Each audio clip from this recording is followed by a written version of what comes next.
తెలంగాణ రాష్ట్ర సమాజంలో ఉన్న బీసీ వారికి పౌరుషం ఎంత రావాలి అంటే ఇక బీసీలందరూ ఓట్లకు బూట్లకు ఆశపడతా ఉన్నారు. మీకు దమ్ముంటే చిత్తశుద్ధి ఉంటే మీరు చెవేళ్లలోని బీసీ అభ్యర్థులకు ఓటేసి గెలిపియని అంటున్నాడు.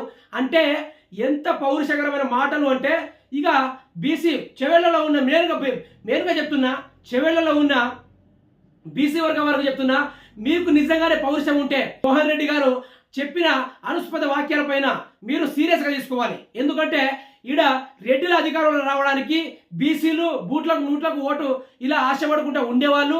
కాబట్టి వాళ్ళు మాకే ఓటేస్తారు, మీకు దమ్ముంటే బీసీ వారికి ఓటేసి చూపెట్టండి అనుకుంటూ మాట్లాడుతున్నాడు.